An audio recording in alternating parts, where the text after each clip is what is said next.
ओम शांति। आज है 8 नवंबर 2023। आज बाप दादा के अनमोल मधुर महावाक्य सुनते हैं। मीठे बच्चे, देह सहित यह सब कुछ खत्म होने वाला है, इसलिए तुम्हें पुरानी दुनिया के समाचार सुनने की दरकार नहीं। तुम बाप और वर्षे को याद करो।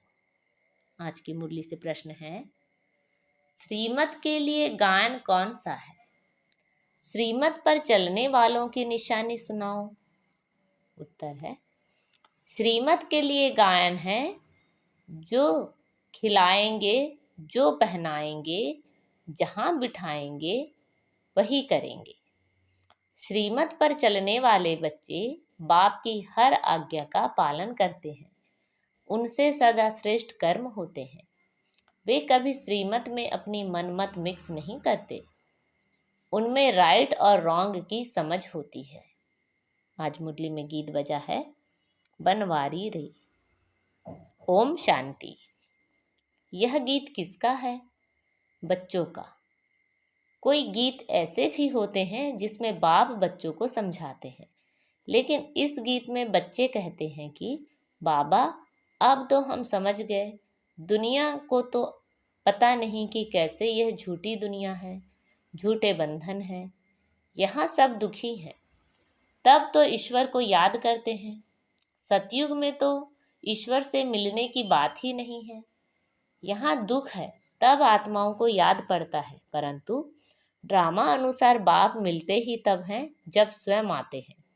बाकी और जो भी पुरुषार्थ करते हैं सब व्यर्थ हैं, क्योंकि ईश्वर को सर्वव्यापी मानते हैं, ईश्वर का रास्ता गलत बताते हैं। अगर कहें कि ईश्वर और उनकी रचना के आदि मध्य अंत को हम नहीं जानते हैं, तो यह बोलना सच है। आगे ऋषि मुनि आदि सच बोलते थे, उस समय रजोगुणी थे। उस समय झूठी दुनिया नहीं कहेंगे। झूठी दुनिया नरक कलयुग अंत को कहते हैं। संगम पर कहेंगे यह नरक है, वह स्वर्ग है। ऐसे नहीं द्वापर को नरक कहेंगे। उस समय फिर भी रजो प्रधान बुद्धि है, अभी है तमो प्रधान। तो हेल और हेविन संगम पर लिखेंगे। आज हेल है, कल हेविन होगा। यह भी बाप आकर समझाते हैं। दुनिया नहीं जानती कि इस समय कलयुग का अंत है। सब अपना अपना हिसाब किताब चुकतो कर अंत में सतो प्रधान बनते हैं। फिर सतो रजो तमो में आना ही है। जिनका एक दो जन्म का पाठ है वह भी सतो रजो तमो में आते हैं। उन्हों का पाठ ही थोड़ा है, इसमें बड़ी समझ चाहिए। दुनिया में तो अनेक मत वाले मनुष्य हैं, सबकी एक मत तो नहीं होती। हर एक का अपना अपना धर्म है, मत अपनी अपनी है। बाप का ऑक्यूपेशन अलग है, हर एक आत्मा का अलग है, धर्म भी अलग है, तो उनके लिए समझानी भी अलग चाहिए। नाम रूप देश काल सबका अलग है। देखने में आता है यह फलाने का धर्म है। हिंदू धर्म में तो सब कहते हैं, परंतु उनमें भी सब भिन्न भिन्न है। कोई आर्य समाजी, कोई सन्यासी, कोई ब्रह्मा समाजी। सन्यासी आदि जो भी हैं सबको हिंदू धर्म में मानते हैं। हम लिखें कि हम ब्राह्मण धर्म के हैं अथवा देवता धर्म के हैं तो भी वे हिंदू में लगा देते हैं, क्योंकि और कोई सेक्शन तो उन्हों के पास है ही नहीं। तो हर एक का फार्म अलग अलग होने से मालूम पड़ जाएगा, और कोई धर्म वाला होगा तो इन बातों को मानेगा नहीं। फिर उनको इकट्ठा समझाना मुश्किल है। वे तो समझेंगे कि यह तो अपने धर्म की महिमा करते हैं, इनमें द्वैत है। समझाने वाले बच्चे भी नंबरवार हैं, सब एक समान तो है नहीं, इसलिए महारथियों को बुलाते हैं। बाबा ने समझाया है, मुझे याद करो, मेरी श्रीमत पर चलो। इसमें प्रेरणा आदि की कोई बात नहीं। अगर प्रेरणा से काम हो तो फिर बाप के आने की दरकार ही नहीं। शिव बाबा तो यहाँ हैं, तो उनको प्रेरणा की क्या दरकार है? यह तो बाप की मत पर चलना होता है, प्रेरणा की बात नहीं। कोई कोई संदेशियाँ संदेश ले आती हैं उसमें भी बहुत मिक्स हो जाता है।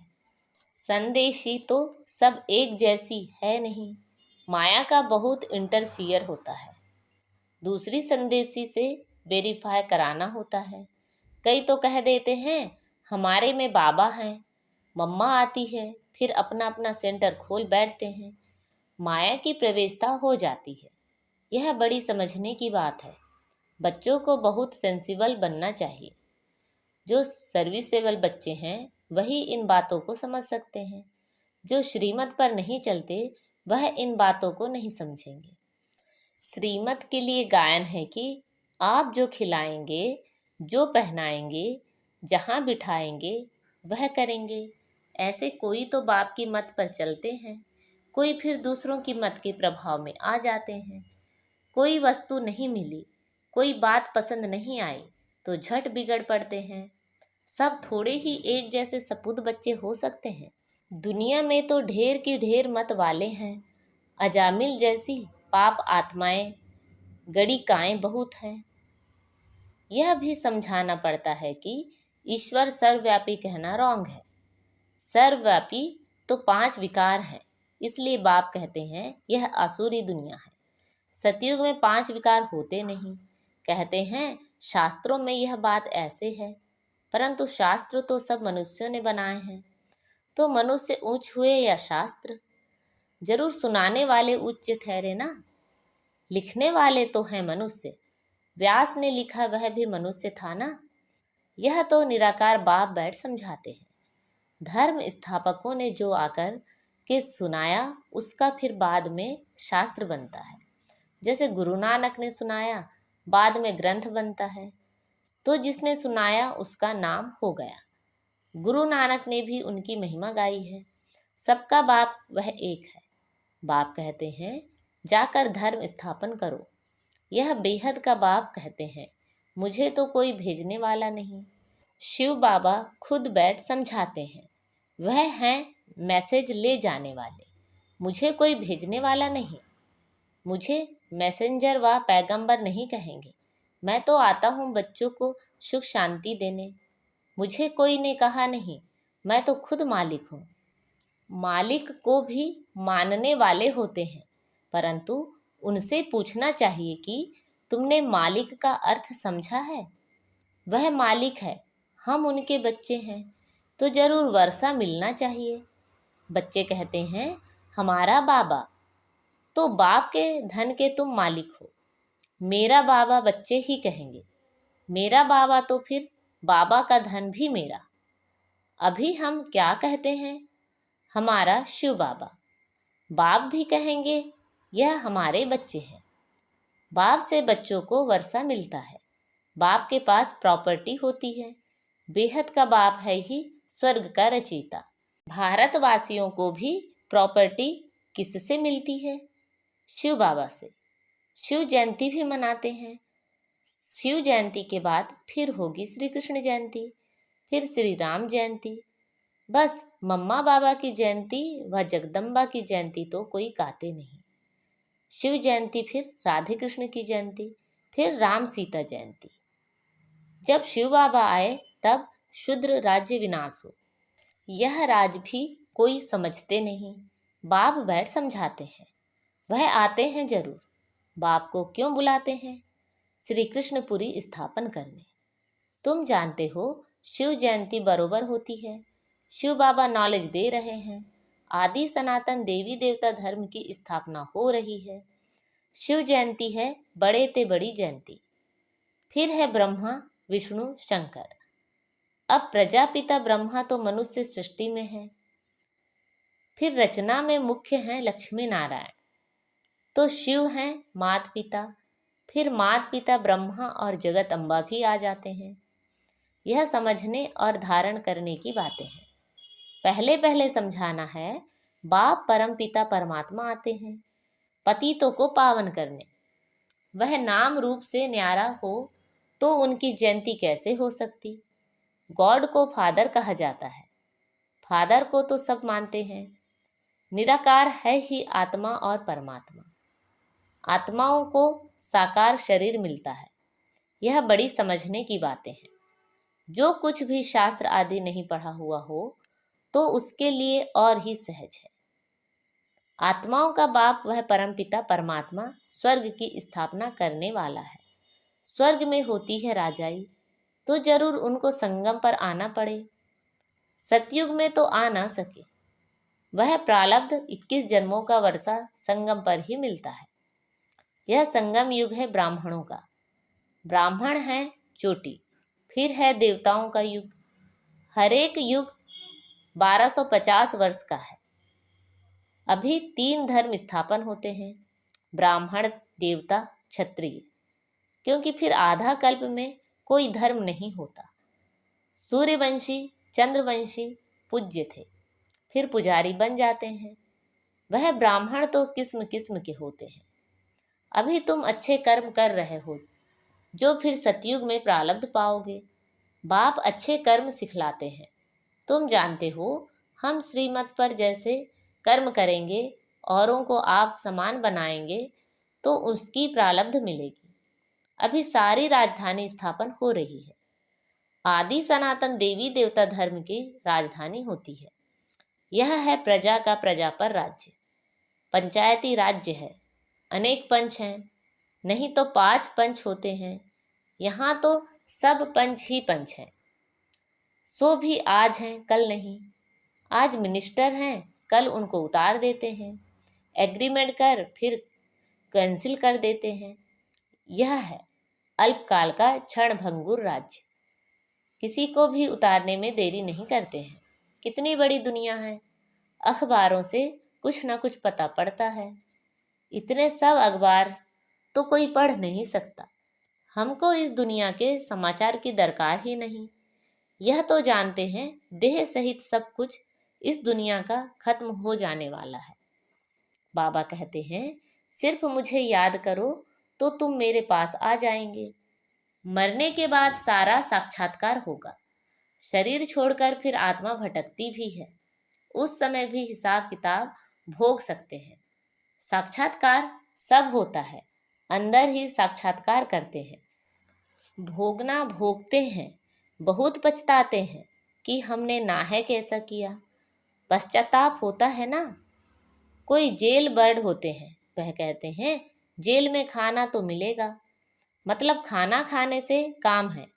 इज्जत की परवाह नहीं करते। तुमको तो कोई तकलीफ नहीं। बाप हैं तो बाप की श्रीमत पर चलना है। ऐसे भी नहीं किसी को दुख देंगे। वह तो है सदा सुखदाता।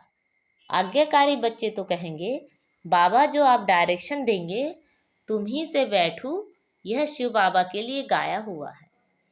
भागीरथ अथवा नंदीगण भी मशहूर हैं। लिखा हुआ है ना, माताओं के सिर पर कलश रखा, तो वह फिर गऊ दिखाते हैं। क्या क्या बातें बना दी हैं। इस दुनिया में कोई एवर हेल्दी हो नहीं सकता। अनेक प्रकार के रोग हैं, वहाँ कोई रोग नहीं है।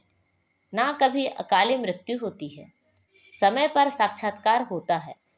बूढ़ों को तो खुशी होती है। बूढ़े जब होते हैं तो खुशी से शरीर छोड़ते हैं।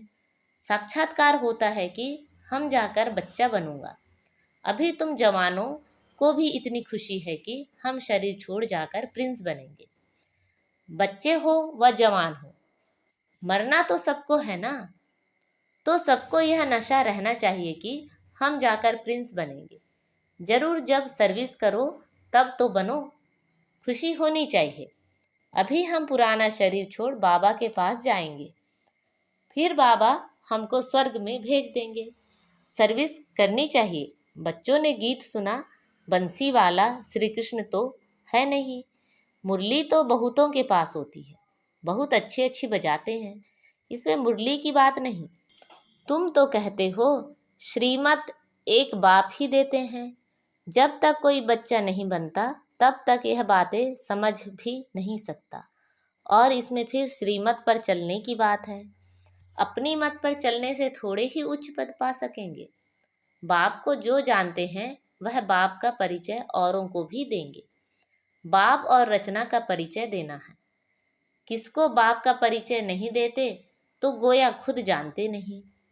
अपने को नशा चढ़ा हुआ है तो औरों को भी चढ़ाना है।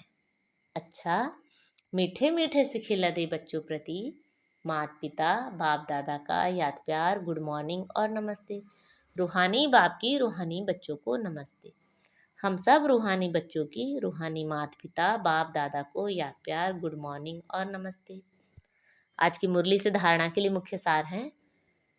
श्रीमत पर सदा श्रेष्ठ कर्म करने हैं, दूसरों की मत के प्रभाव में नहीं आना है, सपूत बन हर आज्ञा का पालन करना है, जो बात समझ में नहीं आती है उसे वेरीफाई जरूर कराना है, सदा इसी नशे व खुशी में रहना है कि हम यह पुराना शरीर छोड़ प्रिंस बनेंगे, नशे में रह ईश्वरीय सेवा करनी है। आज बाबा ने हमें वरदान दिया है, निंदक को भी अपना मित्र समझ सम्मान देने वाले ब्रह्मा बाप समान मास्टर रचयिता भव। जैसे ब्रह्मा बाप ने स्वयं को विश्व सेवाधारी समझ हर एक को सम्मान दिया, सदा मालेकम सलाम किया, ऐसे कभी नहीं सोचा कि कोई सम्मान देवे तो मैं दूं। निंदक को भी अपना मित्र समझकर सम्मान दिया, ऐसे फॉलो फादर करो। सिर्फ सम्मान देने वाले को अपना नहीं समझो, लेकिन गाली देने वाले को भी अपना समझ सम्मान दो, क्योंकि सारी दुनिया ही आपका परिवार है। सर्व आत्माओं के तना आप ब्राह्मण हो, इसलिए स्वयं को मास्टर रचयिता समझ सबको सम्मान दो, तब देवता बनेंगे।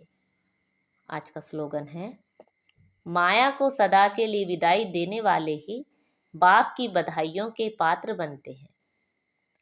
माया को सदा के लिए विदाई देने वाले ही बाप की बधाइयों के पात्र बनते हैं। अच्छा, ओम शांति।